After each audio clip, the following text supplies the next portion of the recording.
ओम शक्ति पराशक्ति। आज अश्विन मास के अमावस्या के दिन मां आदि पराशक्ति स्वर्ण के कवच में स्वर्णिम आभा बिखेरती हुई दर्शन दे रही है। यह नवरात्रि के त्योहार के प्रारंभ का द्योतक है। स्वर्ण कवच माता को बिरले ही उड़ाया जाता है, जिसमें आज का दिन एक है।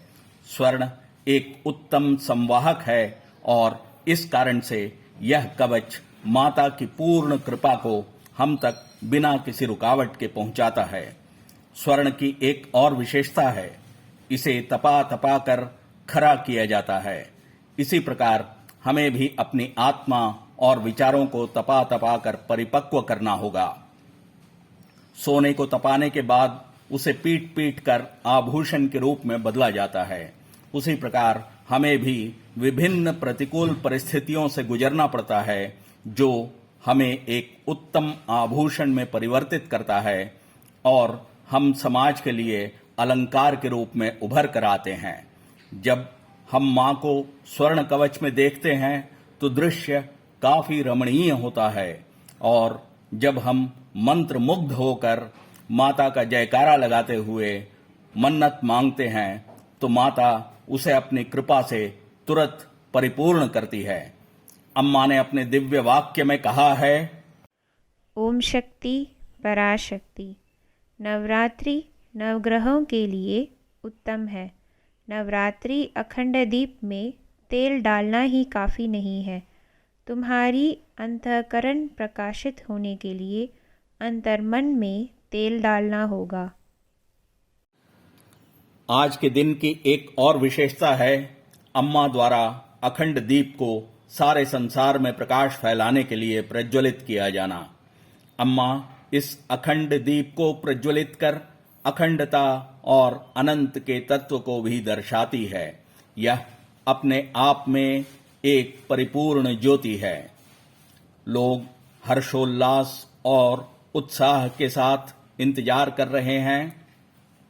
आदि पराशक्ति स्कूल के बालक बालिकाएं विभिन्न वेशभूषा में मन मोहते हुए खड़े हैं।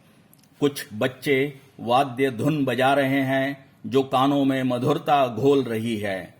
अभी आप देख रहे हैं कि अम्मा मंदिर की परिक्रमा करने के बाद गर्भगृह में सर्प के समान पेट के बल लेटकर अपनी जीभ से अखंड ज्योति को प्रज्वलित कर रख रही है। दीप जला दिया गया है और अखंड ज्योति का प्रकाश स्वर्ण कवच पर पड़ने के बाद कई सूर्यों के किरण जाल के समान चमचमा रही है। शायद इसलिए ही देवी को सूर्य कोटि समप्रभा कहा गया है। अब इसके बाद अम्मा अपने दिव्य अवस्था में ही मंदिर में घूमते हुए 5 बालक बालिका एवं महिलाओं को चुनकर ला रही है। ये पांचों बहुत ही भाग्यशाली और पुण्यवान आत्मा हैं, तभी तो अम्मा ने इन पांचों को अखंड ज्योति को उठाकर पूरे मंदिर के प्रांगण में परिक्रमा के लिए चुना है। इन सबको माला पहनाकर तिलक किया जा रहा है। इसके बाद इन सब की नजर अम्मा द्वारा दिव्य अवस्था में बताए गए तरीकों से उतारी जा रही है।